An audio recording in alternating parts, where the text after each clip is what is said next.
dari Prodi D3 RMIK. Di sini saya akan menjelaskan tentang digestif sistem patologi. Yang pertama, aku akan menjelaskan tentang penyembuhan penyakit. Pertama, penyakit yang terdapat di mulut. Contohnya ada parotitis atau disebut gondong.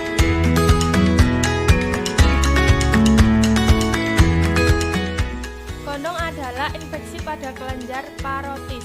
Penyebabnya virus paramisovirus yang menyerang kelenjar air ludah di bagian bawah telinga atau glandula parotis. Akibatnya kelenjar ludah menjadi membengkak. Selanjutnya adalah penyakit seroftalmia, gangguan produksi air liur sehingga air liur sedikit. Penyebab gangguan atau penyakit pada pusat ludah, syaraf pembawa rangsang ludah, atau perubahan komposisi elektrolit ludah.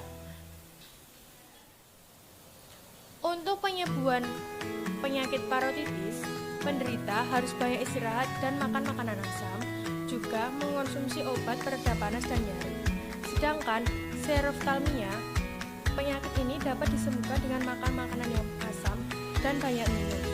Jika tetap sakit, dilakukan operasi untuk mengangkat seroftalmia. Yang kedua adalah penyakit di esophagus. Yang pertama ada akalasia, ketidakmampuan untuk menyalurkan makanan pada kerongkongan karena peristaltik yang lemah dan tidak teratur. Penyebab kegagalan sphincter esofagus bawah untuk merelaksasi secara sempurna sewaktu menelan. Akibatnya, makanan dan cairan tertimbun dalam esofagus bagian bawah. Yang kedua adalah esofagitis, keadaan di mana mukosa esofagus mengalami peradangan, dapat terjadi secara akut dan kronis.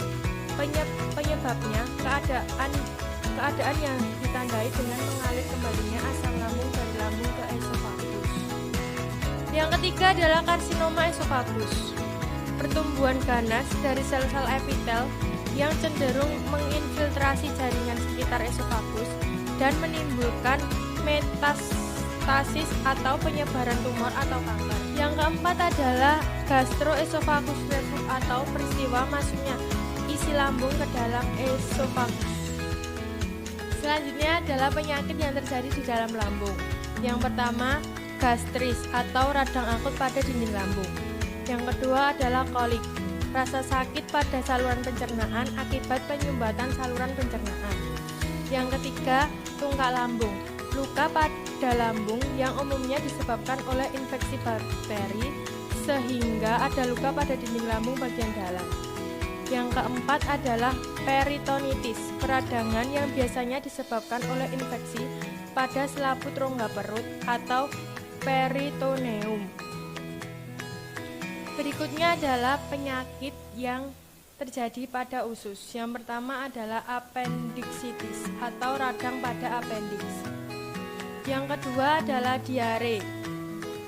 Proses defekasi terlalu sering dengan feses yang banyak mengandung air. Yang ketiga adalah sembelit. Defekasi berlangsung lambat karena usus besar mengabsorpsi air terlalu banyak sehingga feses menjadi kering dan keras.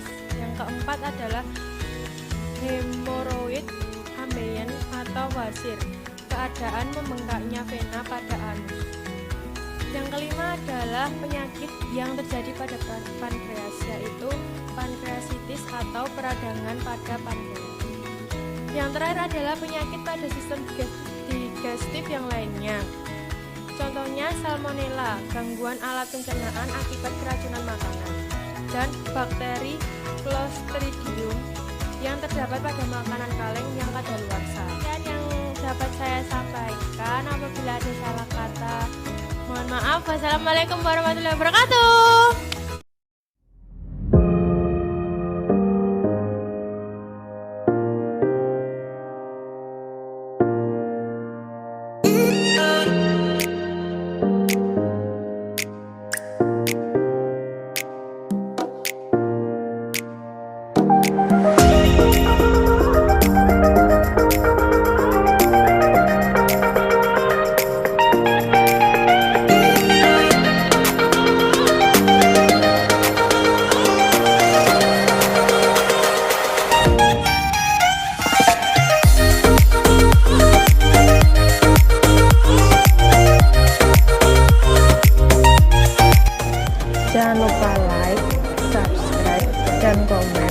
juga share video ini sebaik-baiknya ke teman-teman kalian, saudara semuanya, karena video ini sangat bermanfaat.